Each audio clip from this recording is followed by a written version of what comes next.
Hello everyone. Yeah, another lore stream today with some Q&A. And today I'm joined by LadyOfScrolls. Say hello.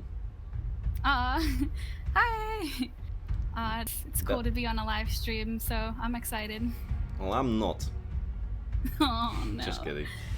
Um, so yeah, today the background footage is Elder Scrolls Legends. I might play a little bit, but usually whenever we do this kind of streams, or at least when I do these kind of streams, I don't really have time to focus on the gameplay in any capacity. Like, I'm not currently looking at the chat, but I'll be answering chat lore questions very soon, together with Lady of Scrolls.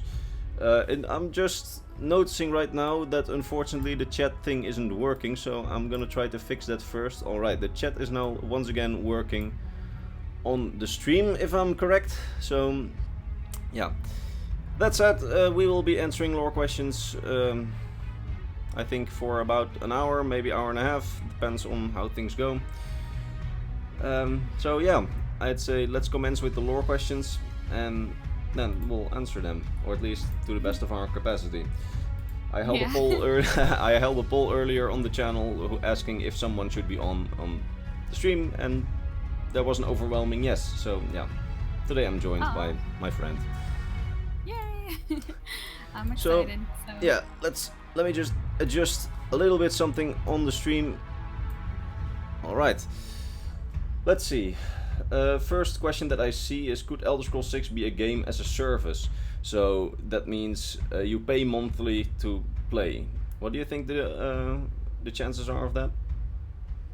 I don't know. I mean, Elder Scrolls Online has that option, but it's not like required. So I think if they just do that, I mean, there's benefits, I think, to having that. I know with Elder Scrolls Online, people get all the DLC and they get like, a lot of extra stuff. So I could see them doing something like that, but I see that more like with online kind of games. If they keep it single player, I don't particularly see the point in that, but I mean, I don't know. I kind of hope they don't, but as long as they don't make it required. So Yeah, that to me I is a kind of big win if they don't do that. I kind of agree with that.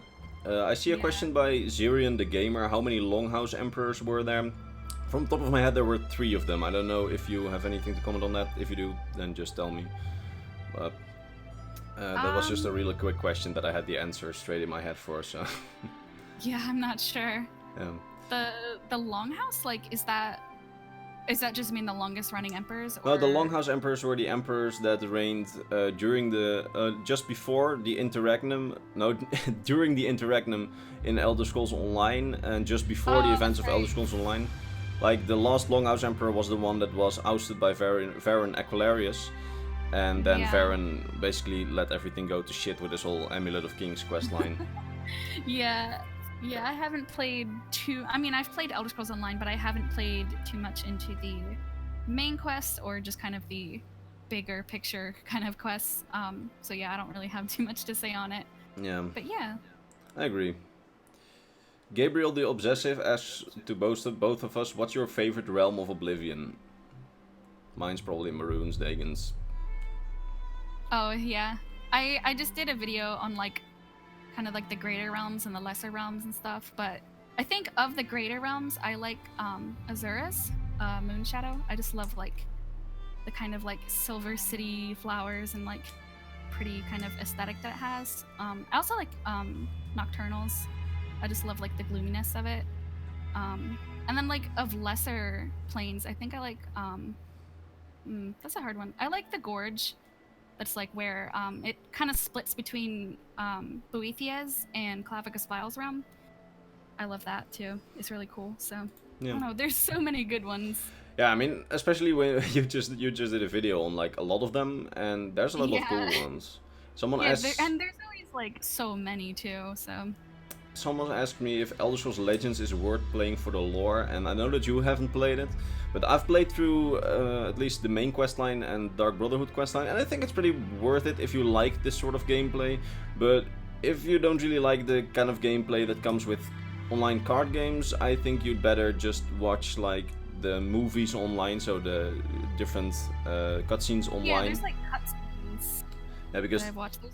good. Yeah, those basically get you all the lore without you having to play through all the card games. But I generally like the casual card game thing, but I'm just not too good at it. Yeah, I'm afraid I wouldn't be too either. Yeah, it's like I can't get all the different combinations in my head for some reason. Grand Warden says, Yeah. at Imperial Knowledge, I feel like you underestimated the Dominion in your second Great War video, because even though they have lower fertility rates, they still have access to Elsewhere and Valenwood. Yeah, that's right, but that video was a long time ago, and I think, Mr. Grant, that I already corrected myself in a later video, so... Not really sure of that, but you make a good point, and I've already recognized that in the past. Whether it is during a live stream or in an actual video, I don't know, but in that case I'll just recognize it now. Let's go to the present chat, because I... Joseph Stalin says also congrats on 10k to LadyOfScrolls. So Thank you. I see the leader of the Soviet Union is congratulating He's happy you. with my... Thank you. Thank you, Stalin. Angel Lopez, by the way. How's it going, Imperial Knowledge? I'm pretty good. It's actually... Oh, wait, I remember you from the... Straight Up Irish says, lol noob Elder Scrolls YouTuber. Well, the thing is, right now, we're the two of us, and you're there just at your own. And even though you have more subscribers than the both of us combined, I will send Lady of Scrolls Daedric Assassins to your house. To your house. Yeah, my Agents of Nocturnal, will show up. Aw. Zerian the Gamer says, I tried Elder Scrolls Blades on mobile and I was disappointed in the game. You haven't tried it, right? I haven't. I have my iPod Touch that can maybe handle it. I don't know how it is on iOS. But yeah, I want to try it, but I just haven't gotten around to it.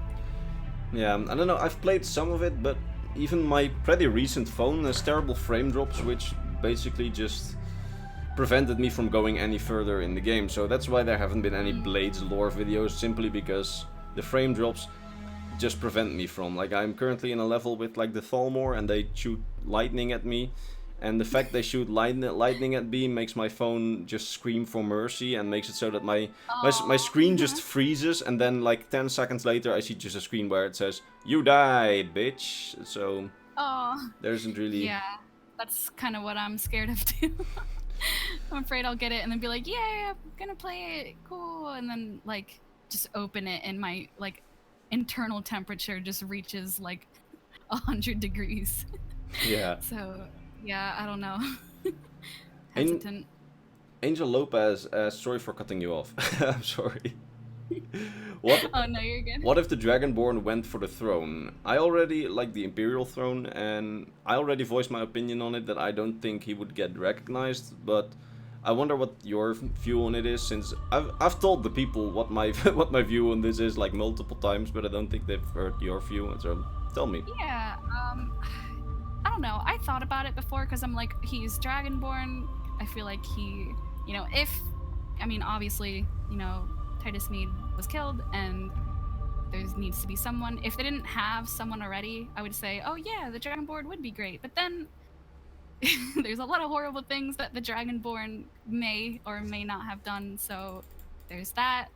I know that like having a Dragonborn Emperor is probably the best thing.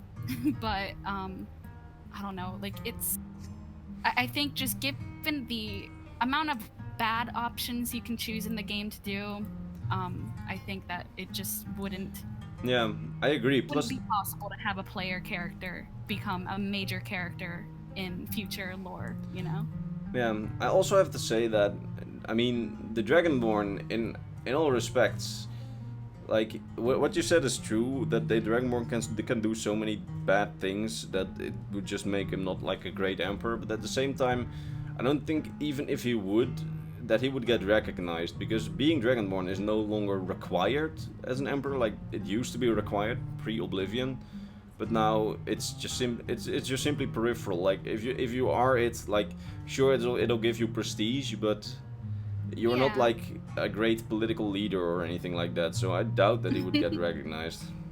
Yeah, it just, the Dragonborn, I mean, the negotiation they did at the table with Tullius and Ulfric is probably about, you know, the farthest they've gotten in terms of politics or anything. And even then, not everyone was even comfortable with whatever terms you decide to settle with anyway. Yeah. Slightly. So. Yeah, I agree. Ismail, okay, I'm not even gonna try to pronounce that full name, but he asks, I think that the canon history of the Dragonborn is just the main quest, and it wasn't really a question, but I just wanted to say that I kind of agree, plus the Dragonborn DLC.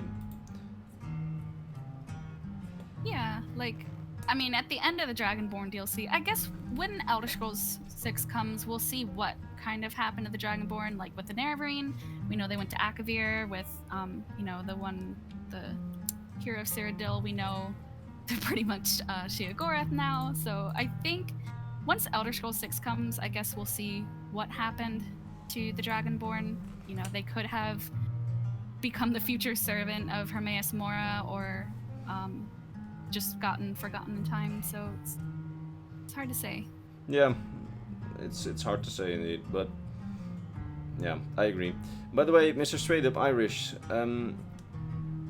if you please, can you just stop swearing in your comments, because that I have to manually approve every one of your messages. So Mr. Straight Up Irish James, I know that you're still pissed over the fact that I'm gonna prank you hard in the coming weeks, and that you just don't know it yet, while the people closest to you are fully in on it. But you can keep your cool in the chat, thank you. The guy from the last thing said, I don't even know how to pronounce my name, so don't try it. Oh, thank you for giving me this. I appreciate it a lot. Let's see. There were some lore questions earlier in the chat that I kind of wanted to answer, but then we started the whole conversation. So give me a moment to look the one up. I agree with Mr. Flames of Chaos. That was basically the point that Lady of Scrolls was making. Like, the Dragonborn can be so varied at one point that if he would go for the throne, there would be no way that he would get recognized for all the bad things he could have done, or maybe even because, indeed, as you say, he's a werewolf or even a vampire, which would go against imperial religious law, at least for some cults. Yeah. Andrew Bohr asked, do you think that if/when the Thalmor lose power, will it be because of external threats like the Empire, or some kind of internal conspiracy/rebellion? I personally think that it might be because of some rebellion internally, because they have a pretty strong, like, international position, and the Dominion still has a very powerful military that's very capable of defending itself, while their whole power at home rests on the fact that the fact that they can stay in power is just completely because they have support of the elves at home. If they no longer had the support, I think that they would fall, but maybe because I am too political in this, maybe Lady of Scrolls has another answer to that, or I don't know. Yeah, I mean, it's hard to say, because we know how their kind of external power, like, you get a sense of it in Skyrim, and I mean, I think currently, in terms of 4th Era 201, both sides, like Empire and Thalmor, are kind of weakened by the Great Empire, or the Great War. But I think, I don't know, because I know that like, some people were saying, like, oh, kind of the younger groups of elves, you know, whether it's on Alinor or, you know, in Valenwood and stuff, are kind of against the whole idea of the kind of radicalness that the Aldemari Dominion has. But I don't know, there could be a completely internal kind of civil war even among the elves or something. That, I think, would be kind of a cool kind of twist or something, rather than a second Great War. But I think, you know, we won't know until Elder Scrolls 6, unfortunately, probably. Grant Warden asks, in regards to your previous answer, do you think that the Empire still has the edge? That's a comment on me earlier mentioning that I recognize that the whole fertility thing isn't too much of an edge that the Empire has over the Dominion. I honestly don't know. I know that the Empire has been preparing a lot for the Second War, but we don't know the exact strengths. Like, we can speculate, and on my speculations, I still think that the Empire might be able to have an edge. But since we have so little details, especially on the Dominion, because while we have some details on the Empire, just way not enough to speculate on with very solid ground, we have zero on the Dominion. Like, we have speculations about the Dominion that rust on their culture and rust on events that took place about 30 years ago now. So in that sense, I can't really say who has the edge. I just say that considering the resources that it has, the Empire could have the edge, but we don't know if it has, because while I mean, I always say that, like, the Emperor is not a fool and he knows that he has to prepare, but so are the Thalmor. Like, you can think from the Thalmor what you want, but they're not fools either. So, Yeah. well, at this point, we just don't really know. And I also read that the stream is lagging, or at least I read that. Are there people that really have severe problems with stream lag? Because if so, I might need to scale down the resolution if that's any possible, like from 1080p to 720p. If that's a problem, then let me know. Bruno Adler says, love both of your channels, keep up the good work. Thank you very much. Thanks. Imperial Knowledge, do you think that Vivek is still on Nern? And I'm gonna pass that question right on to you. Oh. Because I am not versed in that part of the lore. I'm not either. As far as wasn't he taken to Oblivion, or is that just a theory? Because I don't know if that's... I think that's just a theory, concrete. because the way that I always thought it from, like, what I knew in the games is that Vivek at one point just disappeared. But yeah, I've always read that he just kind of like vanished. But then I read like elsewhere on some things that it's like Daedra took him, or he was somehow just put in Oblivion or something. But I don't know if that's something that I misread, or if that's just someone inserted their theory in something. But I don't know. I honestly don't think he's on Nern, because I think, I don't know, there would have been something that kind of would say that, but I don't know. I could be completely wrong. There's so many possibilities. Bethesda just might think, like, you know what would be cool if we just showed Vivek and he's just like chilling in whatever area Elder Scrolls 6 is. He's just living there, like, hi, I have a farm now. Yeah, I'm mortal now, so. Jonas says to you, because LadyOfScrolls I think isn't looking at the chat right now. He says, what a pleasant surprise. How's it going, LadyOfScrolls? How's that Planewalker font working out? I don't know if I missed out on it. I feel like the third wheel now.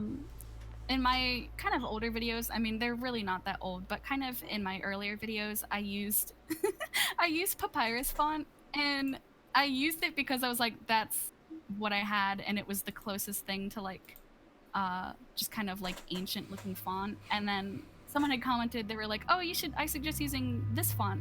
And I was like, oh, great. So I use it now, and it's so much better and prettier on the eyes. So thank you for that suggestion, because I probably wouldn't have ever really moved on from it. I kind of use Papyrus as like a meme sense anyway, but I was like, yeah, I should probably not use like a meme font. Yeah. It's like Comic Sans. Joseph Stalin says, first era in my opinion is the most interesting. Thoughts on the Mad Lad Pelennor Whitestrake? And I know that you find this story very interesting. Like, I'm personally not really too into it, but you apparently really like it. So any thoughts that you would like to share on Mad Lad Pelennor? I love the lore surrounding Pelennor Whitestrake. In my Q&A video, I kind of talk about it, because someone had asked, like, what's my favorite lore? And I was like, oh, I love Pelennor Whitestrake, because, like, I mean, I love, like, rage characters that are, like, so hellbent on just destruction. And I guess it's kind of over the top, but I kind of like that. Like, I was saying, like, oh, I love Doom Guy, and just kind of like that. And just, like, his lore is so brutal, and just kind of like, it was just kind of, when I was reading it for the first time, I was just kind of like, oh, this is very different from other kind of disturbing things I've read in the Elder Scrolls kind of lore. So I just kind of liked how kind of different it was, and kind of like real it felt. But yeah, I don't know. I also just love the aesthetic of like knights and stuff. So If there's there's one thing that. I really like about Pelennor, then it's its armor. Oh, definitely. I love that armor, Yeah. like the Crusader armor. Yeah, that was the greatest one. So someone with a really Russian name, which I can't read, says, at Imperial Knowledge, do you think we'll ever see the other continents in the games? I think we might in like a DLC maybe once, in like a flashback sense or something. Maybe, for example, that you just have like a mission and then you go... Like in the same sense that you went to like the Soul Cairn as a... like as a different realm for like a one specific mission. Maybe you'll go to like a really small piece of another continent for a specific mission once, or maybe they'll even make like a DLC. If it's for example Hammerfell, they could make like a DLC on like a couple of islands of what remains of Yokuda or something like that. That might be possible, Yeah, I think, but that's what I was thinking too. And I saw like an interview with Todd that I think that was released, and somebody asked they asked him that they were like, "Are you going to do a game on other places other than Tamriel?" And he said they think about it a lot, but I don't know. So I think he just kind of said that about it, and so I don't know. I mean, I would love to see a game in Akavir or Yokuda, or even just in a different time period or something, rather than kind of consecutive like third era, fourth era yeah. kind of stuff. So I mean, like we see that with Elder Scrolls Online. Sure, it causes a lot of controversy with what is canon sometimes, but I don't know. I think it'd be it's really still cool. cool. Like Elder Scrolls Online, while it's not my favorite game, I still really Yeah. enjoy just looking at the landscapes of places that we've never been before. And I think that if Mhm. anything, for like the very, for like the future that's very near, if so to say, I think the most likely thing is that maybe Elder Scrolls Online will take us to one of the continents once Yeah. they've explored every piece of Tamriel, because they I seem was hellbent thinking on that doing that. too. Yeah, because they're filling in all the gaps with Elsewhere and Somerset and whatnot. So I think they could add an expansion where it's like just the entirety of Akavir. That'd be great. Um, but I feel like that would still be pretty far into the future yet, since we still only have just gotten Elsewhere. So Yeah. yeah, I don't know. I have to say, I saw a really good question earlier in the chat, but I now can't find it back. Like, I'm just scrolling through the entire chat, but I literally can't find it. So I'm gonna do another question by Eats the Darkness. Do you think the Seisi are literal snakes, or are they bipedal? And are they even vampiric? I think I already voiced my opinion on it earlier in the video. I personally think that they are a bit similar to Argonians in the sense that they are bipedal, but that they might have snake-like features, Features. and maybe they might have vampiric. Maybe they are described as vampires by the Empire because, for example, they draw blood to survive or something in that sense. That might be possible, but I don't know. What are your thoughts on it? I don't know if you ever really studied the CC in any capacity. Yeah, a little bit. I don't know. Because I mean, we definitely know they kind of have snake-like features. They could be humanoid, whether they have legs or snake torso or vice versa. There's so many options. I guess my headcanon is that they're humanoid with like snake-like features. Because I feel like I don't know. I can't imagine just a snake running the empire for a bit. Yeah. I don't know. That's just such a weird kind of thing to think about Yeah, but then for me. again, I mean, a snake running the empire to us might be a very weird thought, but considering the very weird races that exist on Tamriel, like people are like, when we would encounter Argonian or Khajiit, like here in real life, like I just step out of my Oh house and yeah. I just see one of them, I'm like screaming. Fine. But these other people there in the Elder Scrolls universe, they're like, okay, I guess. All right, it's just And I mean, another Argonian. the Seisi emperors, over the the Seisi, what's the word again that they use in the Elder Scrolls? The Seisi Potentate. potentates. Yeah, right. Sorry, I forgot that word in English. they, I mean, they were part of the Seisi that formed the Fighters Guild at that point, or at least Yeah. not the precursor of the Fighters Guild and like the Dragon Guard. So that means that at least in some sense, the Seisi were already viewed as normal by the people in that time period. So if they were snakes, I think that people wouldn't find it that weird. Like, I can't see it happening either, that they are actual snakes.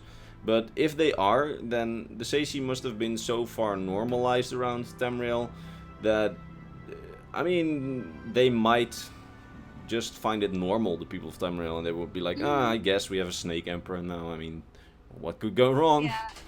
And I think the newest chapter elsewhere, actually, I heard it talks a lot about Akavir, and there's a lot of lore surrounding Akavir, so I don't know if there's anything mentioned in it. I haven't personally seen anything on it yet, but I don't know. I kind of want to just check it out soon for myself too. So yeah. Yeah, I must say, unfortunately, I'm poor, so I haven't ordered elsewhere yet, but I'll definitely play it at some point, and I hope that there's some lore in it, at least some good lore. Oh yeah, right. I saw an earlier question that I just want to get over with real quick, unless you have something to say about it. No, you're good. Spectre Saunders said, are there LGBT characters in the Elder Scrolls series / lore? Also would love to have a game set in Akavir. Last stream I kind of commented on this in the sense that the fact that someone commented that everybody in the Elder Scrolls is bisexual, since you can just marry anyone. But I think that's just a gameplay. I don't think everyone is. I think that's more for. I mean, it's more a gameplay thing. Accepted, but I don't think it's every member of the entire province is bi or anything. I mean, it could be a very unknown kind of. I just have the idea that, I mean, they just want to be inclusive in the sense that they don't want to mind whoever buys the game, but whoever buys the game has to be able to have a good time with it and has to be able to roleplay and identify themselves with the character. So there's definitely some LGBT characters, but they will never mention it, since the Elder Scrolls universe, it's not bound on political correctness. They just want everybody to be able to identify themselves with their character. So definitely there are, and with people in the world. So definitely there will be people, but they'll never mention it like, oh, look how great and political correct we are. I mean, they'll never mention it in that sense. They'll always just be like, yeah, it's part of the world, deal with it. Acknowledge it, but don't really focus on it. And there's one quest that was in the Somerset DLC. I don't remember the exact kind of storyline of it, but I remember the main NPCs that were involved in it kind of had a weird kind of love thing at the end. But then they also kept mentioning that they were like brother and sister or something, but then the one character that kept being mentioned as a brother was a girl the whole time. I don't know what happened with that quest, but I figured that was something. I think that's something Bethesda doesn't really want to talk about anymore. They just kind of did the quest but didn't really think about. I like the quest though, like it's a good quest, it's kind of fun, but like I don't know. I don't touch that part of the lore. Yeah. Valok Sekun says there's one homosexual couple in Soulstime, I think. Camelworks did a video about it. I think I know which one you mean. It's the one in like the little Dwemer ruin that has to be like excavated. If I remember correctly, there was like a... yeah, there was like a... I even considered doing a video on that. I started recording footage for it because I wanted that to be like my tryout for actual recorded footage in the background. But I decided against it since my computer kept lagging, so yeah. But I know about the character. Have you ever done that sort of mini quest? I don't know. Which is that the one with the Kagramaz gems? No. It's the one where there's like a small house somewhere on Solstheim, and there's like a basement in it where they're like excavating shit, but one of the two lovers has been killed by bandits or something like that. Nah, it's a really I don't think I've done that one. It's a really specific small quest, so but you should check it out. It's pretty interesting. Yeah, I still haven't done a number of just really small exploratory quests on Solstheim. I should probably do those. Nicola says after Titus Mead II died, everybody in Skyrim was like, that didn't happen. Well, to be fair, literally only the guards mention it, and General Tullius just mentions it in the way that if you go to him to take the oath, he'll just say, instead of swear loyalty to Emperor Titus Mead II, he'll just say swear loyalty to the Emperor. So in that sense, I mean, we know there's a second Emperor after Titus Mead II, so apparently there isn't a civil war or anything, but I mean, it's pretty weird. Like, the Emperor gets murdered and literally nobody fucking cares in all of Sky. Except for some of the guards are like, yeah, that happened on our watch, what do you mean? They're like, yeah, should we be concerned? Like, is Tamriel in chaos right now? Like, should we be worried? This didn't happen. Yeah, we'll just talk about somebody stole your sweet roll over and over. Yeah. But I mean, it's pretty interesting to think about if they did every every main quest line, if they gave all of those main quest lines like their own games. For example, they gave the Dark Brotherhood quest line an Assassin's Creed style game, then they would have, of course, be able to do a very much more defined consequence of the Emperor being killed. But I mean, they cannot alter the gameplay of other quests because you did this one thing in another quest. Like, it would be cool if they were able to do it, but that's just nearly impossible if you have that many quests. Knowing Bethesda too it's like, oh, we'll make this one quest that makes this other quest have a different outcome, and then it's usually buggy. Some game-breaking bug that happens. Yeah. Yusuf asks, is the Forebears a monarchy? That's a really interesting question. I don't know. I don't think you've played Redguard. You said you didn't. No, I haven't. I played it like a year ago and very shortly, but I remember that Hammerfell, at least during the second era, during the whole conquest of Typer Zeptim, Hammerfell had a High King, but the High King of Hammerfell was like, he was, I believe, of one of the two parties, so of like the Crowns or the Forebears, one of the two, whenever they could peace or anything. I don't have the story that well in my head anymore, but I believe that the Forebears did have a king of them, their own too, but don't pin me on it. Or at least that was in the second era, so I don't know how it is right now. Since they're now independent, I would expect that they have some sort of leader, but I don't know if it's a king, but I think it's a king, especially considering the monarchy traditions existing in Hammerfell. Yeah, I'm not sure either. You know, hopefully we'll see it in Elder Scrolls 6. Yeah. About Elder Scrolls 6. Blue Golden asks, do you think there will be big battles in Elder Scrolls 6? And I personally don't think it, since they won't change the engine. But do you have hope for that big battles are going to be a thing? I think it'd be cool. I mean, in Skyrim, it was fun to kind of take over Whiterun when you're doing, you know, the or take over, defend it, and whatnot. But I think having a large epic-sized battle would be so great. But I think it would probably be something similar to how it is in Skyrim, to be honest. Maybe a little bigger, but you know, if there is a war of some sort happening, you know, I guess we'll see what happens with the Thalmor and all the Merry Dominion and Hammerfell. Very interesting question. Oh, I just got a donation. Mr. Donation, $5. Thank you very much, Super Lazy Ninja 12. I will answer your question, but I wanted to comment real quick on another question. Champion of Morrowind said, in Oblivion, all Nords worship the Shore Pantheon, but only 200 years... Yeah, that's the donation sound. But only 200 years later, they are willing to fight a civil war over the Imperial Pantheon. Why did they all convert? Can you talk about the other extinct, non-playable races than the Dwemer? Wait, I'm sorry, what was it? Yeah, also, a Mayoma, not sure if speaking right, aka CL, still alive. Okay, my text-to-speech is actually working. That's, at least we now know that the text-to-speech is working. But that is good. Yeah, Champion of Morrowind, remember that 200 years is a big deal. Think about 200 years ago in our own universe. Like, some people still worshipped a lot of, like, multi-god pantheons back in the... No, that's not true. I'm just telling bullshit right now. But, I mean, 200 years ago, a lot more people were religious, and now there's a lot more atheism in the world. So, like, I can imagine that in 200 years a lot of things could change. But then we go to the donation question, because I promised that every donation question would get answered, because that's only fair. Yeah. So, can you talk about the other extinct non-playable races than the Dwemer? Also, are the Marmer still alive? I want to do the second question first, if you don't mind. I think the Malmer are pretty... I think they're alive, at least in my personal sense, because, you know, we don't really see, at least as far as what I've played, we haven't really seen, like, destruction of them like in Elder Scrolls Online. I mean, I think that it's possibility, like a possibility that they're just kind of residing in their own, doing their own thing.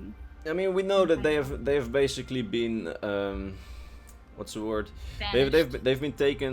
They've taken a very powerful blow during the whole battle against them. That was during the Potema age in the Third Era. Well, my English is like terrible right now.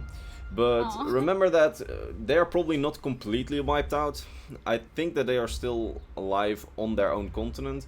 And maybe they're even in contact with Tamriel, in the sense, in contact with Somerset Isles elsewhere, or Valenwood, because in Elder Scrolls Online we see them having contact with those provinces, and we don't hear anything from them when we're in Skyrim, for example, Elder Scrolls Online. So if there's still contact, it's not really that weird that we don't see any contact with them in Skyrim, because it's simply on the other side of Tamriel, seen from where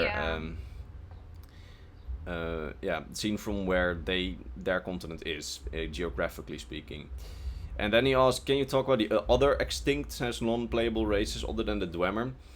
Do you have like a specific one you want to hear? Because there are... I mean, I guess there's like, there's snow elves, there's the bird races.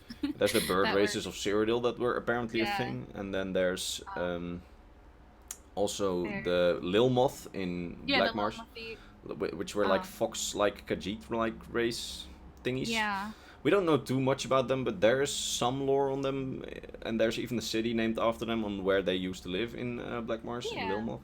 So, but if you have a specific race that you want us to talk about, I mean, at least on my part, I don't know too much about them, but I'll gladly say some more about it. With the birds race, I think it's fascinating that, the Aelids and the Aldemari Dominion kind of like... birds are kind of like their whole emblem thing, and I always wondered like if there was some sort of connection there. Like, when the Aelids took over Cyrodiil and the birds were just not there, did they somehow idolize them, or like, I wonder about that a lot. Like, was there contempt between the races, or like there's so much lost history. It's like we know they existed, but we don't know what happened to them or anything about them. And there's a lot of stuff like that in real life too. There's so many civilizations that like we know exist, but we either have very little evidence of, or just stuff happens and it just doesn't get documented. So I don't know. There could be even more races that could have dwelled, other elves, other beast races even, that just completely disappeared off the map and we don't know anything about them. So I think it's fascinating. I agree, it's very fascinating, but I guess we'll never really know until there's more lore on those like kind of races. Let's go back to the current questions, because we've been focusing on this question for quite a long time. The one question I got tagged in was by Tommy Gunzel, who said, shouldn't Cyrodiil be a jungle? Well, it was first in the lore, but then they just decided against it, and they just explained it away by Tyrus Septim changed it. But I think the main reason that Cyrodiil isn't the jungle can simply be explained by the fact that at the time of Oblivion's release, things like the Lord of the Rings were really popular, and the engine and the PS3 and Xbox 360 wouldn't really be able to handle a comprehensive jungle in an open world setting. So the trees and stuff. That, and I think like like with that Mora, like the climate has kind of changed. I feel like climate can also change, or deforestation.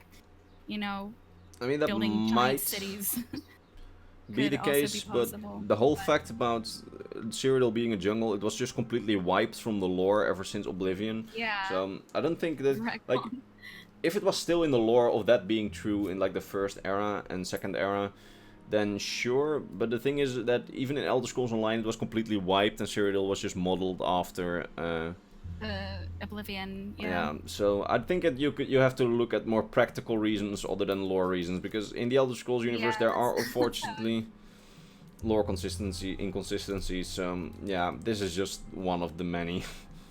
Yeah, there's so many to name. Yeah. Valok Sakun says, didn't Talos use Chim for it?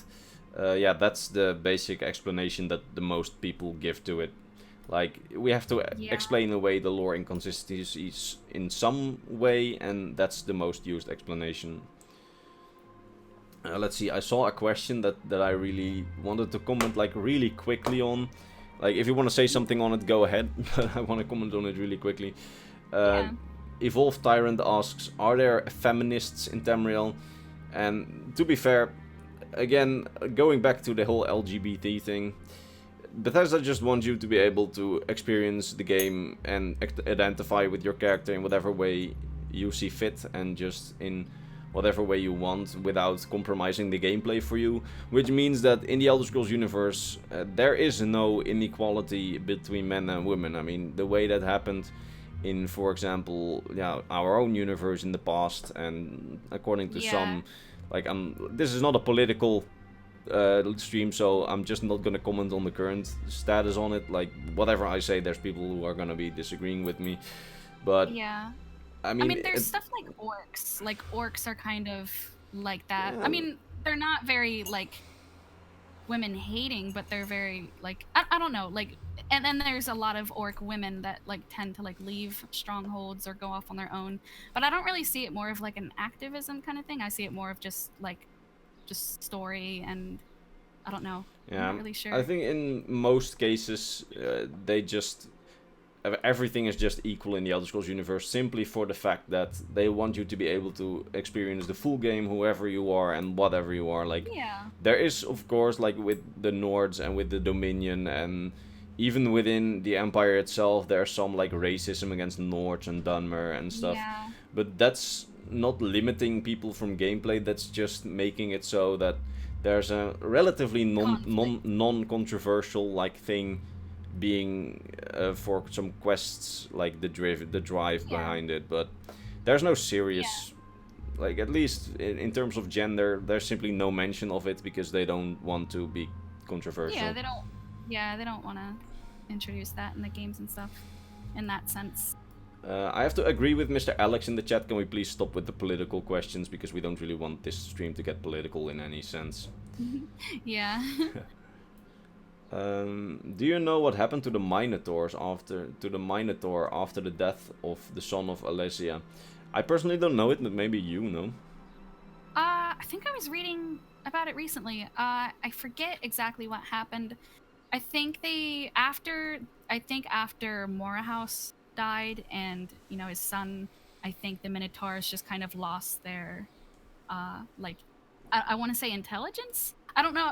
I read it recently, but I don't know the exact wording of it. I just know that they, like, they kind of just became beasts rather than just kind of talkative, like as a race that has, high sentience and intelligence and whatnot.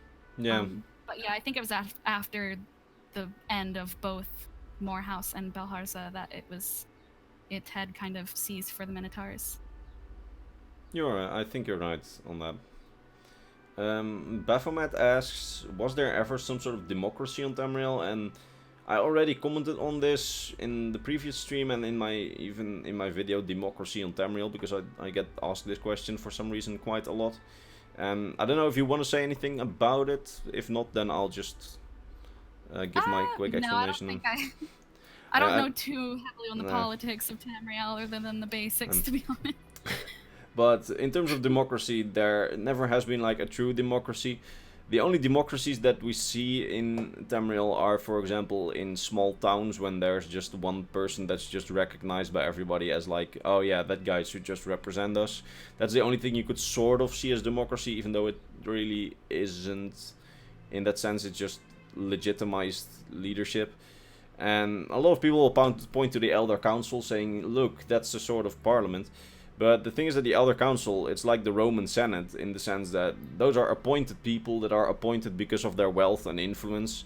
So they're not elected. Like, they might represent, for example, a province like High Rock or a city like Daggerfell. But if they come there to represent it, it's because of their power and influence, and not because the people there chose them. Maybe it's possible that one or two of them are chosen, like that maybe a city like, I don't know, Camlorn or something decide, we're no longer a monarchy and we'll send like someone that we choose. So that's possible, but I don't see it very likely to happen, since most of the Elder Scrolls is just in medieval times. So it's more likely that these are all just appointed people. Let's go back to the current chat. Why are people asking about democracy again? Yeah, I don't know. Ismail said something, a question. Oh, and then we get another donation by Mr. Super Laser Ninja 12. Can you explain Kalpas and Dragon Breaks? Oh no, I can't. I literally don't know. Oh no. Do you know enough about it to explain it? Because I could try to explain it with my basic knowledge, but I don't think I'll be capable to do it very good. I'll try. The thing with Dragon Breaks is what I how I perceive them is a major cataclysmic event occurs that kind of breaks. Can you explain Kalpas in Dragon Breaks? Wait a minute. Kind of also, the thing is a sentient race. Going text to speech. Also, what about the needs in the Elno-Fae? Alright, you can continue. Sorry. Sorry. But no, like the way I see it is that Akatosh event happens, Akatosh Ariel loses control of time, time gets split, events happen. Somehow Akatosh, the way I see it is that he gets his hands back on time, somehow he fixes something, and you know, whatever has occurred all kind of collectively becomes true in the end, like with the kingdoms issue and the warp in the west and a lot of different stuff. So I don't know, that's just how I have kind of perceived it, but that's also how I like perceive the Dragon Breaks, and from what I've learned of it, that it's just a situation where all the outcomes are true in some weird way. And in terms of Kalpas, all I know personally about it, it's not a different kind of dimension, but that it's like a different time and a different universe, like as if our own universe would end and that a new Big Bang would come to make like a new universe in that sense. But I have to point you to the channel of my friend Aramithius, because he can explain it in a way better way than I can, and maybe even LadyOfScrolls, but I can't speak on her behalf. Yeah, I can't really. I'm not an expert on it either. In the same message, he also asks, are the Minotaurs a sentient race? Well, they used to be, at least. I don't know if you have anything to comment on that. I mean, we had mentioned it earlier. I think they understand. I'm sure. I mean, they can wield weapons, as we've seen in Oblivion, and they probably understand combat, and that's probably about it. So they're definitely sentient in a sense, but I don't know if they're as smart as like your average race. I don't think they have a culture among themselves. You know, they don't wear clothes. They don't understand. They understand tools, but they don't understand culture, I guess. And this last question was also, what about the needs in the Elno-Fae in terms of sentience, I think. And at least for the needs, we can say, yeah, they were definitely sentient, because they were just the precursors of the Nords who had their own empire in Mora. And for the Elno-Fae, we don't know exactly what they were, but we know that they were sentient because they did certain actions and had actual wars. And to have a war instead of just a regular like struggle, you would have to be some sort of sentient to think about what you're doing. So we can say that they are sentient, unless you want to disprove that. Yeah. So I want to go back to the chat, because I saw one question and he was like, I really need this answer, so I want to look it up. Yeah, I've seen that too. I don't know if Ismail can repeat his question, because I can't find the question right now. Let's see. Current question, have you heard of Lig and do you think it exists? I personally don't think it exists, because it's such a weird concept and I don't really see them ever implementing it real in lore, and I think that it's more of a theory than a real thing, but maybe you have another vision on that. I haven't really read up on Lig in a while. It had something to do with Mehrunes Dagon, right? I feel like it did. I feel like something happened there. I remember reading somehow he's involved, but I don't remember exactly how it was involved. But yeah, I don't really know too much on it. I'd have to read on it again, unfortunately. But Ismail asked, what if the Dwemer returned to Tamriel? Well, I think that if the Dwemer returned, then it would be like a small group, so I don't think it would have too much of an influence. And we have another donation by Mr. Super Laser Ninja again. Thank you very much again. I meant talk about needs in Elno-Fae in general. He said, for the people that haven't understood it in text-to-speech yet, he said, I meant talk about needs in Elno-Fae in general. Well, if you want to have explained what the needs were, they were like the precursors of the Nords who lived in Atmora. and they at one point came to Tamriel, and well, they evolved into the Nords and the Imperials and partly the Bretons, not the Hammerfell people, not the Red Guards, because those were the Yokudans who were their precursors. And in terms of the Elnofey, they are just the precursors of all the modern races on Tamriel, except for the Argonians, because the Argonians are from the Hist. Unless you have, do you have anything like you want to comment on this too? Because I know that I think the Elnofey actually appear briefly in Elder Scrolls Online during a quest, or like some aspects of them, which is pretty cool. So I know they're so.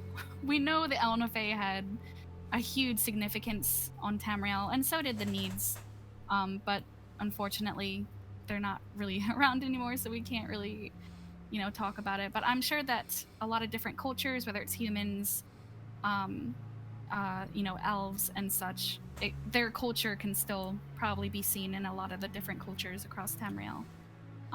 But yeah, as far as the Needs, I mean, I don't really know how we can say like Needs went from Needs to like Imperials, Needs went from Needs to this, and we know how it went with the Bretons, but I think the Imperials are widely mixed race between a lot of different humans, even elves, and the Akavir and whatnot. So there's a lot of different mixed blood in terms of what is left of the Needs. So. Yeah. I did a Mr. Super Laser Ninja 12. I actually talked extensively about the Needs and the Elnofey in my lore lecture series. So if you really want to hear more about them in general, because if you just ask me on the spot to talk about them in general, like, I don't know exactly what to say, but if you want to know more about them in general, then I really can recommend watching those things. They're pretty long, but I talk about the Needs and the Elnofey in quite a long stretch, and I don't know exactly what you did on them, but I believe you also did a video on at least the Needs. Yeah, that was my first video. Yeah, it was your first video. I don't know if you're okay with it, LadyOfScrolls, but is it okay if I like really quickly answer some questions and then we just go ahead to other questions, because we got a lot of them and I wanted to answer at least some of them. One person asked whether there was ever a coup in Tamriel, like a coup in the sense that a government was just ousted and replaced by another one, and the most recent example is in Valenwood, where their government got just ousted. The pro-imperial government got just completely wrecked by the Thalmor, and it got replaced by a pro-Thalmor government. Another thing that someone asked was, weren't the Yokudans even from another Kalpa or something? And that's a very prominent theory. However, there isn't really that much of solid evidence on it. There's only out-of-game texts, and whether you choose to believe that, that's usually up to whoever is interpreting it. So yes, they were from another Kalpa, depending on which things you take into account when studying Elder Scrolls lore. If you take out-of-game texts by, for example, Michael Kirkbride into account, then yes, you could say that. But if you don't take those kind of texts into account, then no, they were not. Or at least we don't have evidence that they are. And then Jonas asks, do you guys know much about the metaphysical and metaphorical stuff, like the symbolism of the mage, warrior, and thief, for example, or the stuff about the towers? I personally don't know a lot about them, but I know that LadyOfScrolls is pretty interested in it, and I want to give her the chance to now say something, if you want to say anything about it. The way I see, like, the thief, wizard, warrior, I figured that was just, how our own constellations kind of work. We see constellations, we make stories about them, we make kind of lore behind them. I think a similar kind of aspect probably happened in the Elder Scrolls universe. Thing with like wizard, thief, warriors, all that is just, that's the main three kind of builds. There's stealth, there's magic, there's warrior abilities, fighting skills and stuff. So I think it's just from a Tamrielic or just kind of in-game perspective, it's just kind of three attributes, constellations that they've kind of established. Same with the towers. It's just concepts. The way I see it is that they know concepts of things that they understand, and they make their own kind of stories. And I think from province to province it's probably different. So yeah. And what about the towers lore? Because I especially asked about that. Like, I don't know anything about it in the sense that I have heard of it and I can repeat what I know about it, but it won't be any good, so I won't answer that question, since I think that I'll just be lying to you if that's, or misinforming you. But do you know anything of significance about it that you want to share about the towers theory, or just that you find it interesting, or whatever? The basics. I mean, holding up the barriers of Mundus and stuff, protecting it from oblivion. And then there's, you know, there's speculated towers, like the one that was on Thras. There's so many, and they get destructed or changed so many times. And you know, we see the one, I think it's the Durrani Tower in like in Daggerfall, and then you see it in Elder Scrolls Online, and it's completely different. So I don't know. I think the towers is a very broad theory, but I think I can't, unfortunately, I can't say too much about them other than from the basics on them. So yeah. Another real quick question that I think I now lost. By Ismail. This was the question he really wanted to ask. Whether since the Draugr and the Dragon Priest serve Alduin, would it be possible that Alduin instructed them to just go to war with Tamriel, like the Draugrs and the Dragon Priests? I personally think that it would be possible for him to order them to do that, since we know that the Draugr can just go outside and just fight people. But I think that while the Draugr are in dungeons in the sense that they are there to populate the dungeons and be an enemy, I don't think there's that many Draugr that they could win from like armies. But it might even be possible that after Skyrim we just read in the lore that there were Draugr legions or something that were just sent by Alduin to harass people. But I don't think that that like occupying land is really Alduin's goal, so I find it unlikely that it would happen, but I think it's possible for him to say it. I don't know what you think. Yeah, I think it could make for a very interesting kind of turn of events. But yeah. I saw another really quick question, but I lost it now. I can't find it. Oh, we have another donation, but I'm gonna wait with reading the question until the text-to-speech has caught up with me, because otherwise I'm just doing it over again. Can humanoid Daedra like the Dremora, Dark Seducer, and Golden Saints breed with mortals? Are there any cases of Daedra mortal hybrids? Yeah, so he asked, can humanoid Daedra like Dremora, Dark Seducers, and Golden Saints breed with mortals? Are there any cases of Daedra/mortal hybrids? I am personally not well versed in that part of the lore, but I know that LadyOfScrolls is, so answer the question. Slightly. Do it. From what I've read, I don't think that a Daedra just on its own could.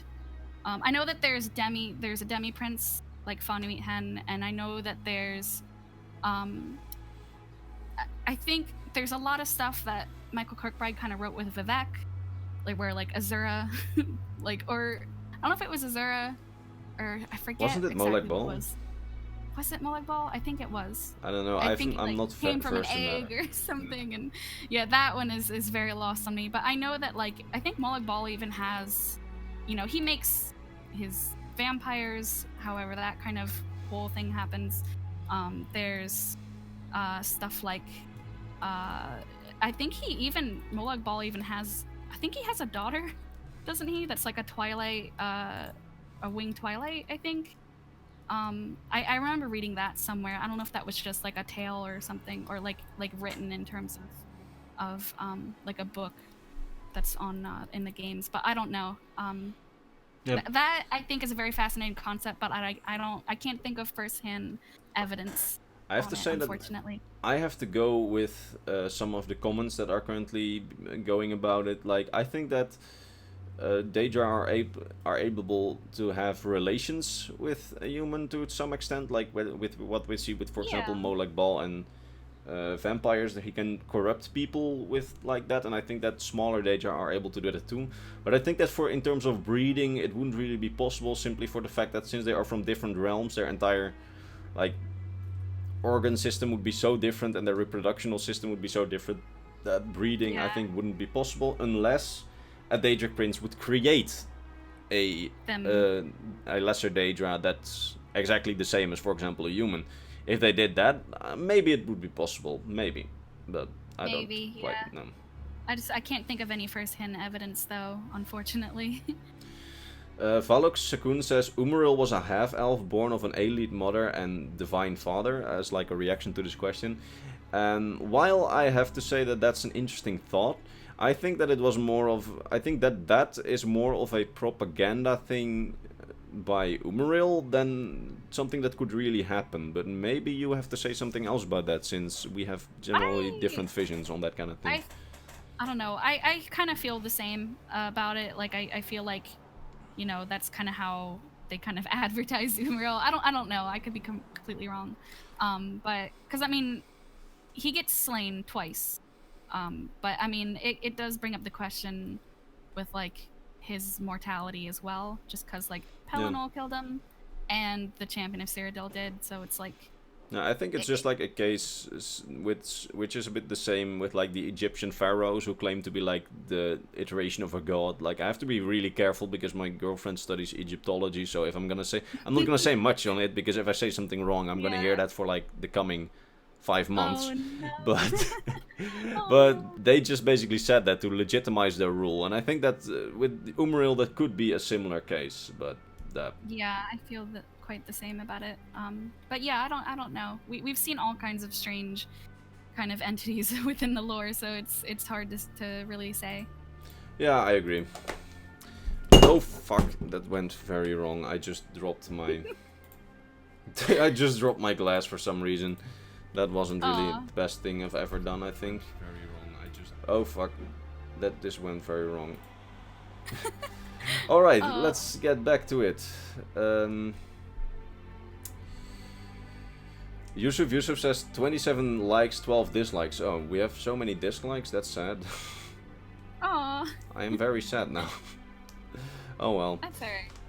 How's the Imperial Legion of Skyrim formed in the 4th era 201 in lore? What do you mean? How are they formed? Do they use pikes or lances?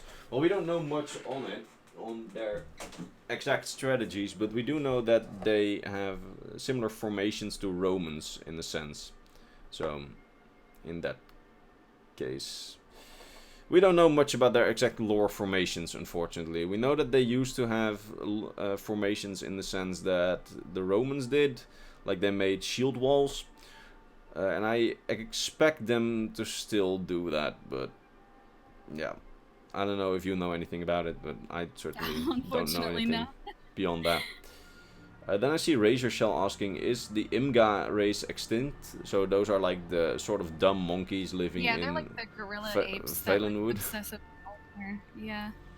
Yeah, they're so strange to me. I love the lore behind them though. I don't think they're extinct because I think in the one book that I think is even present like in Skyrim is like it talks about the beast races, I think, of Tamriel. Unless this is a different completely thing I'm thinking of. But I think they mention the Imga in it, but they don't say anything about whether they're a past race or whether their current standing is. They just kind of talk about their culture and whatnot.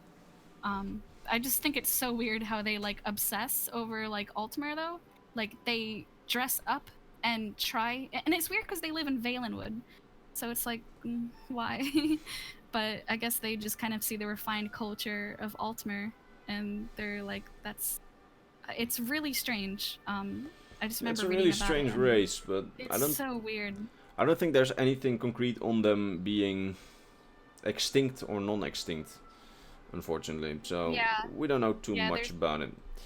Earlier, Mr. Mark asked me what my Dutch sounds like. I don't really know what to say in Dutch, so if you have a sentence for me to say that's not, I don't know, not offensive in any way, tell me, then I'll show you what it sounds like, I guess. HP Production says we don't see them in ESO, so they might not exist anymore. I agree on that, but on the other hand, it might also be ZeniMax Online who just forgot about them existing. So maybe Bethesda themselves mentioned that they still exist. Yeah, it's hard to say. Or that I don't know if they exist yet or something in the second area. Maybe they're a newer thing. I don't know. But I could be wrong too there. Yeah. The Imga left Tamriel with the Valenwood Tower, somebody said. Well, if that's true, tell me the source, because I haven't heard of it. I think I remember reading on that too, actually. I think when I was reading about the Imga, like I completely forgot about it, but I think there was mention of something that I can't even recite it from my mind because it was so long ago that I read about this. But yeah, I think I do remember some mention of a tower of some sort or something like that. Jonas asks, would you guys join in an episode of the Selective Lorecast if they would have you on? Are you familiar with the podcast? I'm familiar with it. My friend Eremithius appears on it. The subjects discussed are very out of my range. They are very metaphysical, but I know that you're very interested in it, so maybe with some studying, I don't know, what would you want to appear if they invited you? Yeah, I think it'd be cool. I probably couldn't. I barely know anything on the metaphysical kind of stuff either. I think it's all very fascinating, but I haven't really looked into it too much myself. And so much of it is is like controversial, like in terms of canonicity and whatnot. So I don't know. I think it'd be cool though. Yeah, I don't know either, but it would be cool, I guess. When is E3? In like a week? I think it's in the next few days. I think it's from I know Bethesda's is on the 9th, I think. And then I think like on the 13th is Nintendo's. Because those are the ones like I read about. I think it's just from like the 9th to the 13th or so. So it's the next few days over the weekend. Alright, Mark just asked me, what do you study, and say it in Dutch. Ik studeer internationale politiek. Alright, let's go continue in English, because this was very embarrassing. Aww. What other additions would you wish were in the Elder Scrolls cookbook? That's a very interesting one. I personally would wish that there was more variety in the Elder Scrolls cookbook. I don't know if you have that book yet. I don't. I want it. I'm not very good at cooking, but I can follow instructions really good. Do they have skooma? Skooma, that's skooma is in there. Skooma is in there. there's skooma in there. It's like a really bad alcoholic drink. But most there's literally no high elven food in it or anything. Like there's, I believe, one high elven food in it, but other than that, none. And I believe there's almost no Khajiit food. I don't really remember, but I remember I wanted that there was way more variety than there was.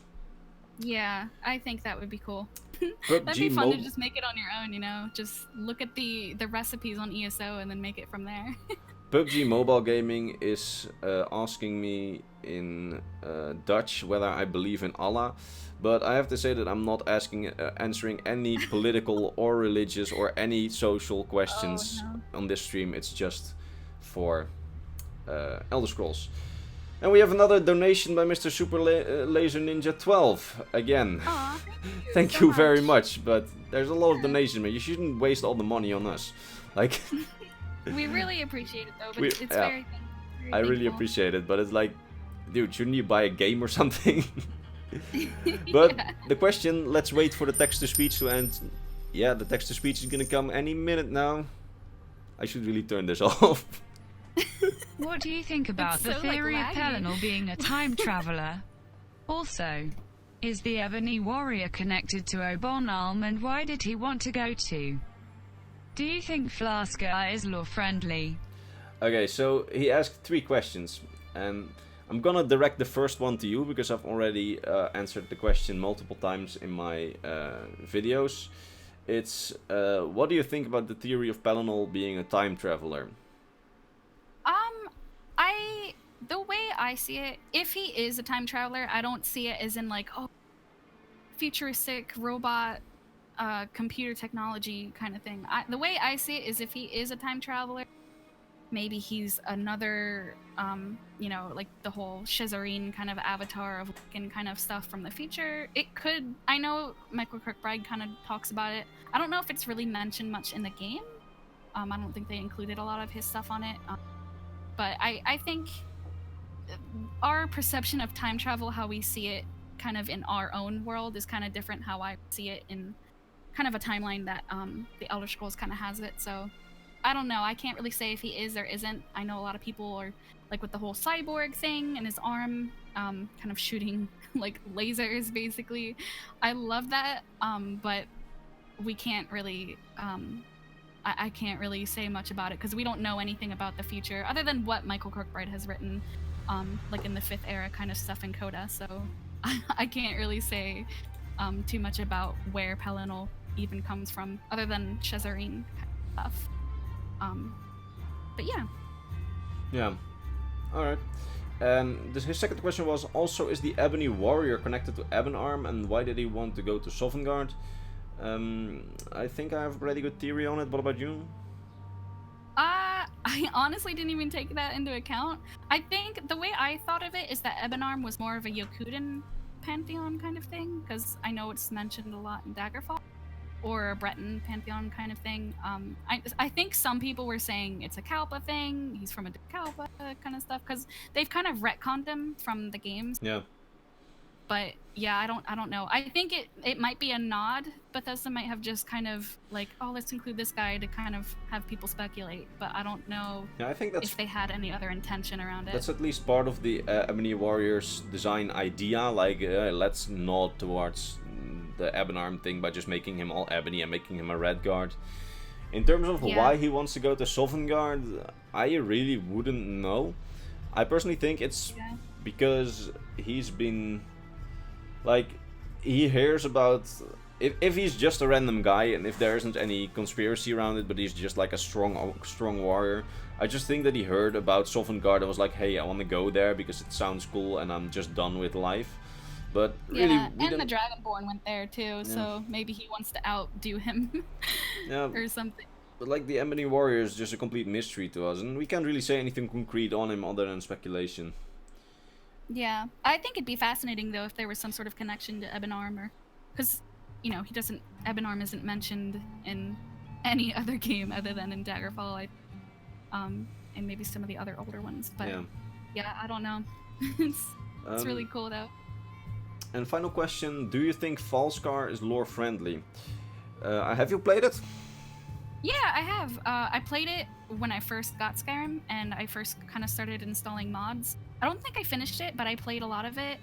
But I don't know, like it's I like it a lot. The world is really impressive. There's a lot of really neat stuff on it, but I don't know if it's lore friendly. I would love to think it is, just because I love the idea of it and I like the story of it, but it's a mod and it's really hard. It's same with even the Beyond Skyrim's really hard to say whether Bethesda could be like, yeah, we could make that canon, So I don't know. It's hard to say. I think it'd be cool though.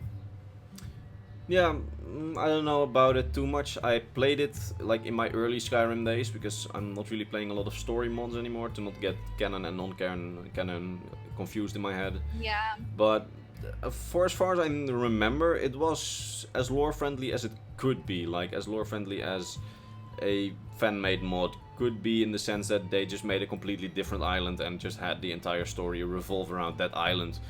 So you could sort of put it into the lore. I remember reading a question from Yusuf saying, has there ever been a revolution in the Elder Scrolls universe? And I think the most prominent example of that could be the Alessian slave rebellion, since it was basically just slaves standing up to their masters. And no, Mr. Yusuf, I did not see you anymore.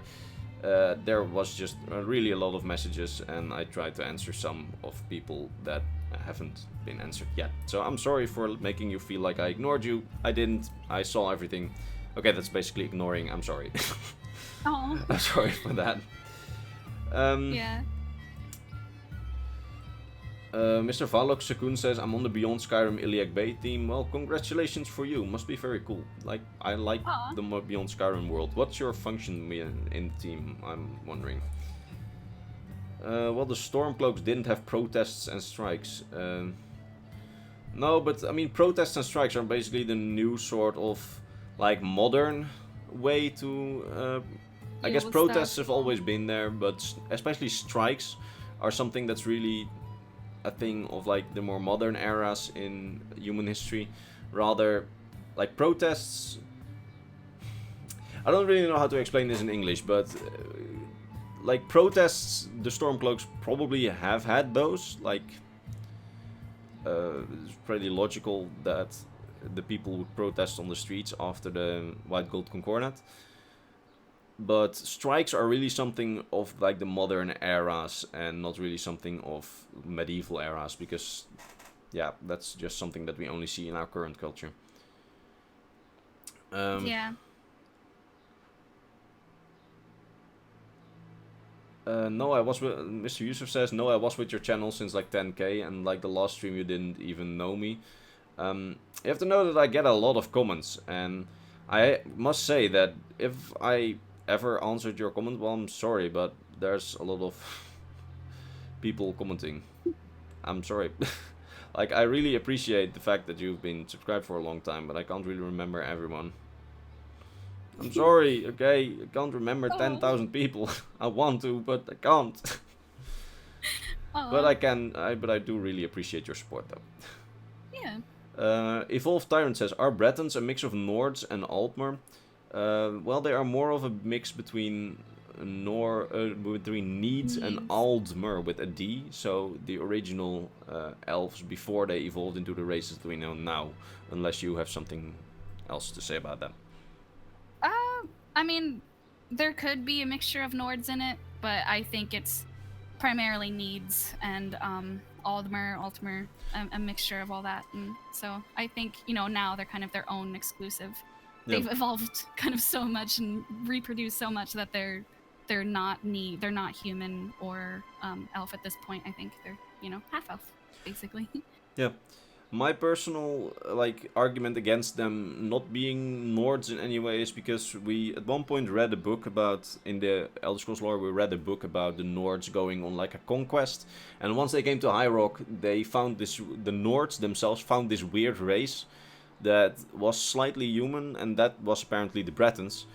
Meaning that the Bretons were so different from Nords, and the Nords didn't know about their existence, that I rather think that an isolated group of Needs in Hammerfell were their precursors, and that there wasn't too much Nordic blood involved. But we don't exactly have a family tree of the Bretons or anything, so I might just be wrong on that.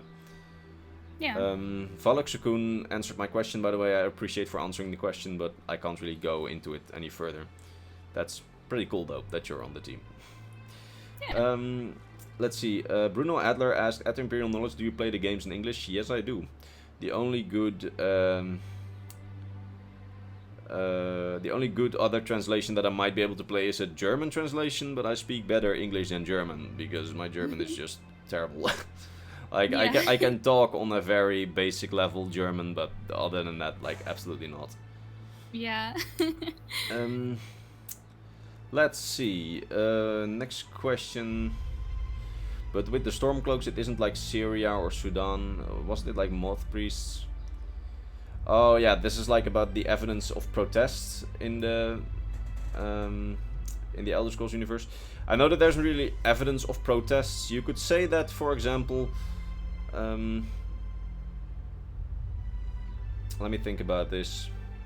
No, you're right. I can't really think of evidence of protest. In the Elder Scrolls universe, rebellions are very simplified, and they are always just oh, this group of people rose up against their masters, like with the slave rebellion.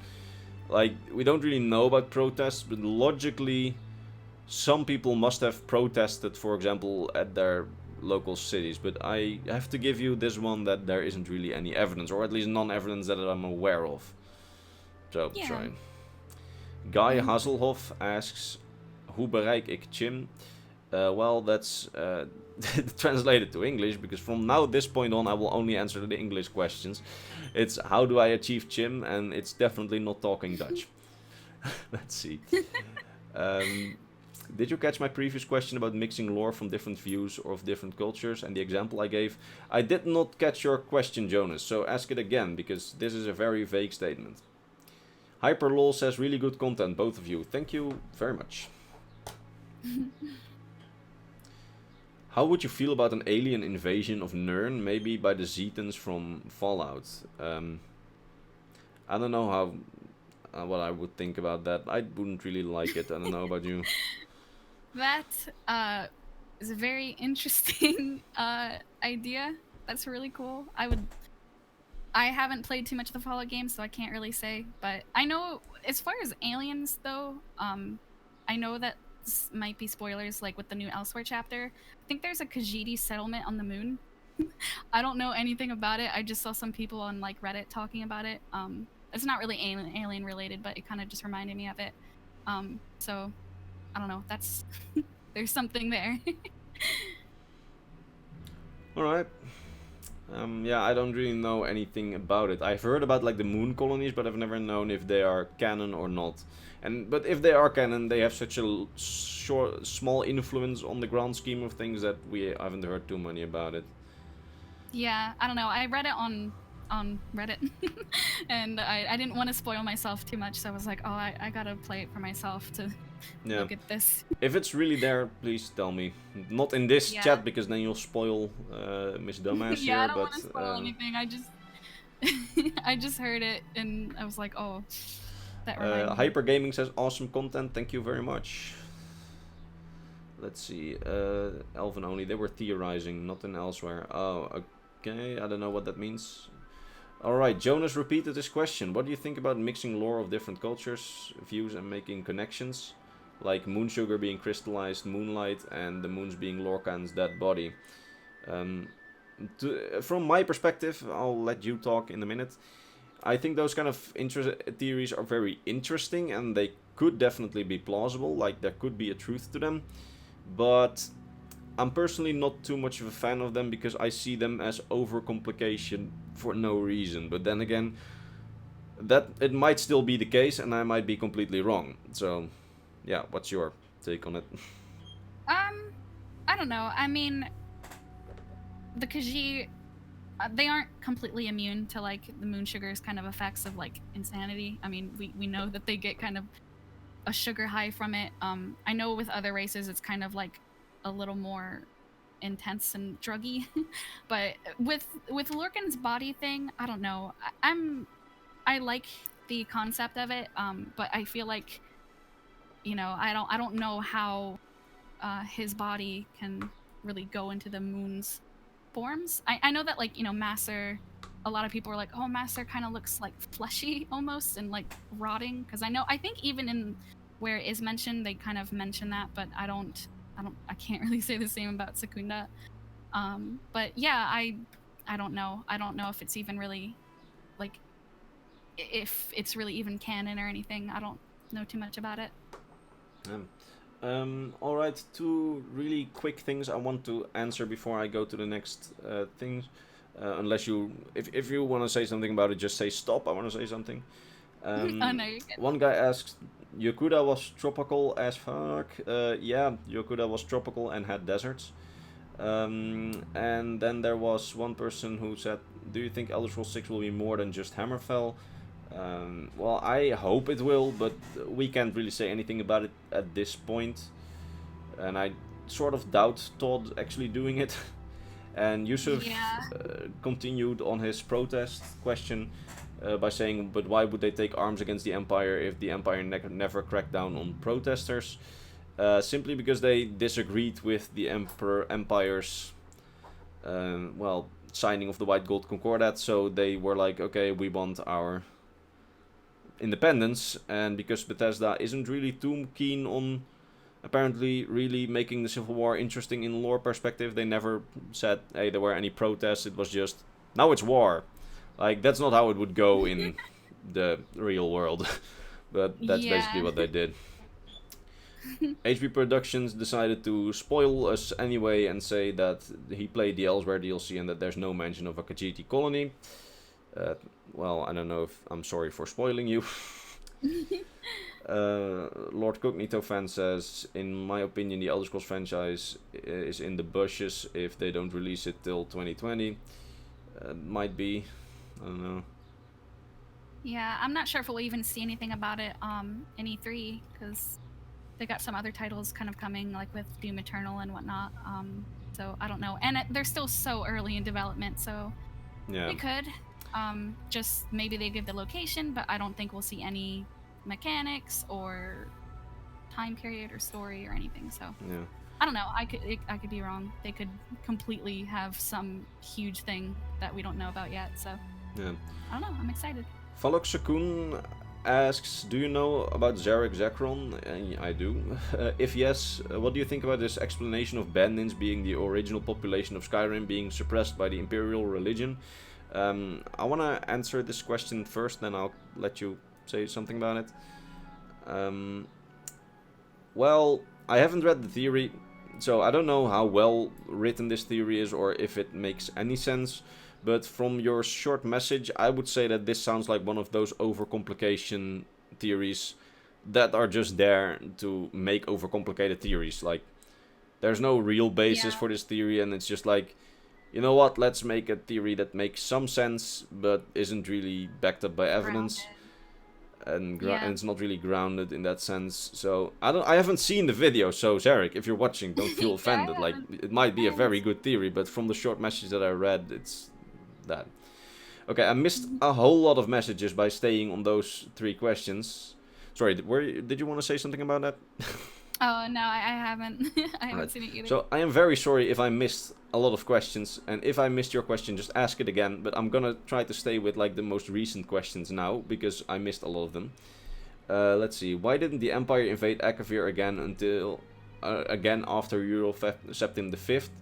I personally think because of the trauma that the first one did, because it was such a disaster that they were like, we shouldn't, and that the Empire just wasn't really in any condition to do so after that point. I don't know if you have anything to say about that as well.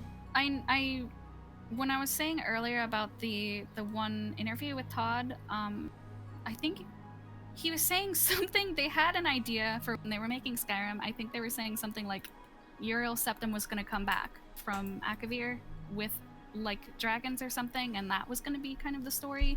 I think they were going to include a lot more in terms of dragons and Akavir. So I don't know. I think, you know, as far as what we did get about about Akavir in Skyrim was just with the blades and whatnot. So I think they kind of did with that. But yeah, unfortunately I can't put too much else on it other than something I had read recently. Yeah. So. I kind of agree with that.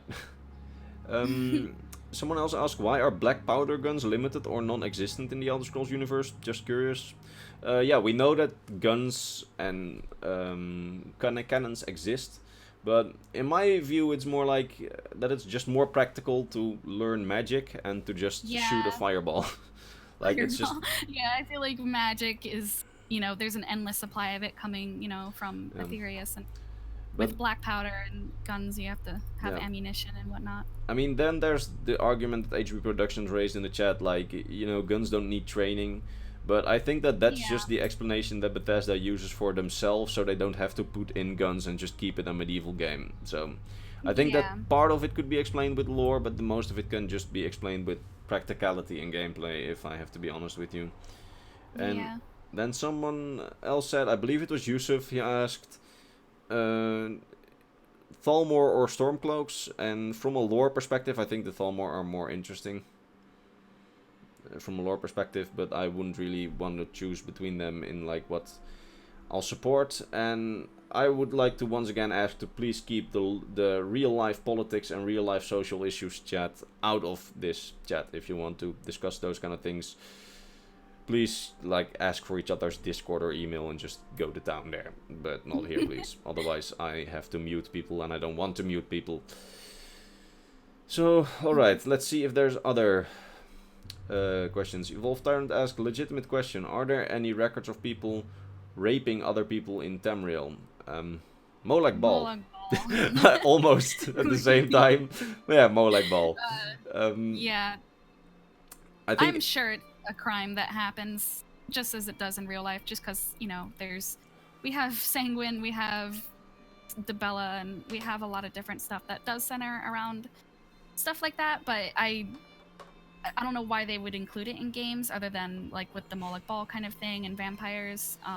So it would be a little, you know, if someone were playing the game and they were a survivor of something like that, that'd be a bit I do traumatic. believe to remember, and I don't know if I I don't know if I remember this correctly, so if I didn't, I'm probably gonna get murdered. But there was some book in Daggerfall about the real Borenzia where she got like raped or something.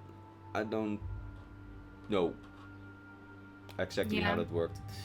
Yeah, a bit spooky. Yeah, so let's skip to another question. Evolved Tyrant. No, that was not Evolved Tyrant. Another question. I can't find it. Oh, Herbert 5.0 said, why can't people just fly to space with levitation and become gods? Well, because levitation is outlawed in the Empire. Yeah. Next question. No. Is there any like we know that people have been to Aetherius using like spaceships in like the second era that were driven with magic, but they didn't return as gods. And if there's a real explanation for it, then at least I don't know it. I don't know if you know anything. I haven't really explored that subject much, other than just kind of like travel to Oblivion and just kind of stuff like that. Yeah.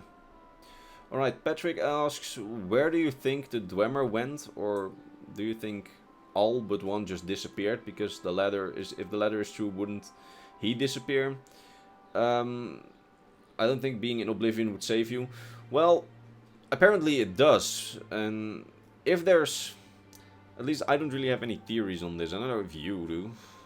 Not really. I mean, the one guy, I forget his name, in the mage that's in Skyrim says he saw them in Oblivion or something. That's, as far as I'm concerned, is the only solid kind of theory that might be true. But other than that, there's so many, like, they could be... Some people were saying, oh, they're sent forward in time, and they're gonna come back or something. But I have, that there's so many theories that we won't know until it happens, kind of thing, or we hear about it in Elder Scrolls 6 or something. So, yeah. Yeah. Alright, yeah, I don't really have much to say about it because I'm not too versed in the lore. I saw another interesting question earlier. Again, as I promised, I'm just gonna follow the most recent chats now, unless there's another donation. But I remember the question being asked by someone, how small is the population of snow elves? And right now there's only 2 snow elves that we know that survived to the time of Skyrim. Maybe there's more, but yeah. At least if there are, there's a really small population, but they used to be like the main guys in Skyrim, so they used to be huge. Yeah. I believe you did a video on them as well. Yeah, I talked about snow elves and Falmer recently. I kind of talked about just their history, and then the kind of the descent into the current day kind of Falmer. But yeah, I don't know if we'll ever see, like, on a different subject, like, I don't know if we'll ever see the Falmer, the current Falmer that we know of, ever kind of gain or they have sentience, but they don't have like a moral kind of grounding. And I don't know if we'll ever see them kind of rise to what they were again. Not sure. Yeah. Let's see.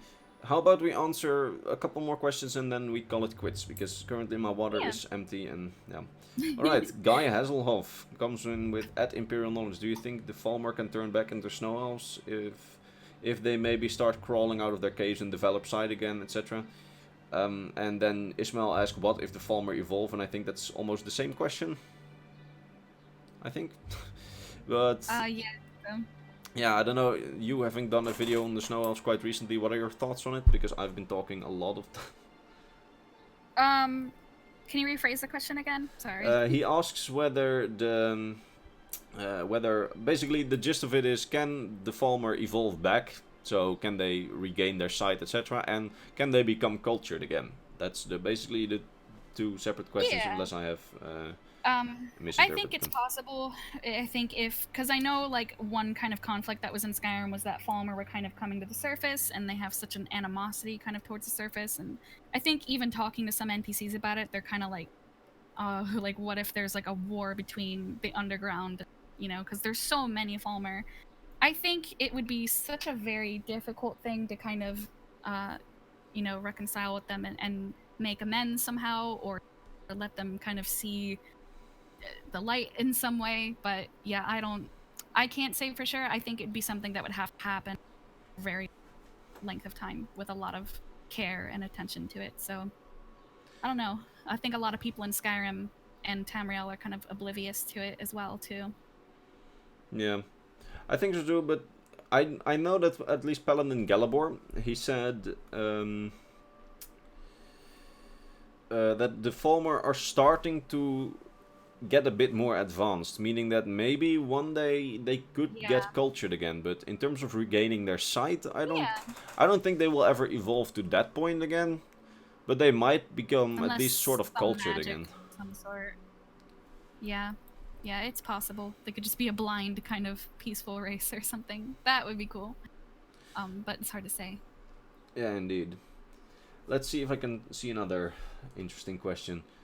HB Production says when Zork invites me. What? For what? Sorry. Ismail, yeah, the Lost Snow Elf said something about... Yeah, that I mentioned that earlier. Let's see, next question was... If Emperor Titus Mead II is assassinated, who would be the most likely contender for the Emperor? Or do we just know... Don't we just know enough about... Do we just not know enough about that? I made a whole video on it. And there I explored most of the possibilities for it.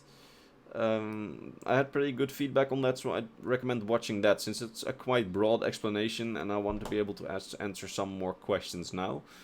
But yeah, watch that video, because it basically takes you through both scenarios that you pasted in your comment, with the other council taking control too.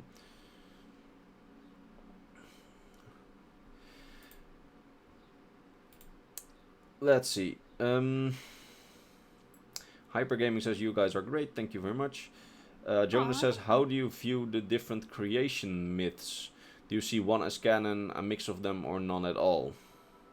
I am gonna want to leave that question to you, since I already answered that in my lore lectures. Let me see. How do you view the different creation myths? I know the Khajiit creation myth is kind of complicated, and it kind of goes against what a lot of other creation myths kind of say. I think it's natural. I mean, we have it in our own kind of world. There's so many different kind of creation myths. And I think it'd be really cool to see a lot other kind of creation myths, because it is kind of weird that they all follow like Anu, Padme concepts. And I think like even with like the skull, they kind of have a different kind of thing on it too. But I don't know. There's so many, and a lot of them each other, which is I think only natural, because it happens, like I said, in real life too. But I don't know. I don't know what is the truest one. I know, like, you know, if you ask a Khajiit, they would say theirs. If you ask, you know, an Altmer, they would say theirs. If you ask a Nord, they'd have their pantheon kind of go hand in hand with it, along with, you know, the divines and the empire and stuff. So I think there's a lot of different conflicting accounts with the creation myths, but I don't know. You can't really say what is the truest one, or if they're all somehow true too. All right. I want to quickly answer one question. Then I'm gonna answer one more question, and I want your answer as well. And then let's do the last question, because it's been quite a long time now. First question was that I quickly want to answer: is Whiterun in lore big like the Imperial City? No, because the Imperial City is the biggest city in all of Tamriel. But Whiterun is a lot bigger in lore. That seems more logical. Then a really short question by Yusuf: how's both your day going? My day is going pretty well, other than that my mouth is getting very tired. Oh, yeah, it's going pretty good. This is probably the most exciting thing I'll do all day. All right, then the last question that I'm gonna answer. I'm really sorry if if I haven't answered your question somewhere in the stream, but I find this question extremely interesting, by Christian Klingenberg. Yeah. What's your opinion on the theory that the games are the Elder Scrolls? And in my video on the Elder Scrolls themselves, I said that that's a very likely theory, that while we experience the games, we experience that what is written in the Elder Scrolls, since the Elder Scrolls contain many possibilities for both past and future, and that might be the reason the games are called the Elder Scrolls. But I was really curious what your opinion is on it, because people can look my opinion back, and I don't think you have voiced your opinion anywhere online. I haven't really like heard much about this theory. I think it is fascinating. I mean, there's so, from what we know in lore, there's so many Elder Scrolls, and there's probably more. And I think at one point they disappeared and then reappeared as well. They were like scattered multiple times throughout Tamriel.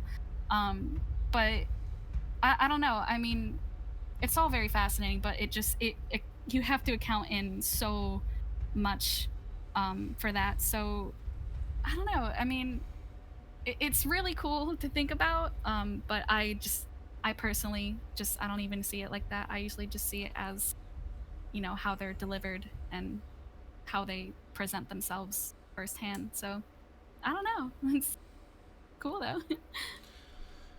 Alright, well, I think that's the last question for the day, because I'm starting to be very tired and I'm getting a headache. Like, Aww. I've been staring at this small chat screen for too long. Yeah. Some question that I've seen a few times is, when will the next stream be?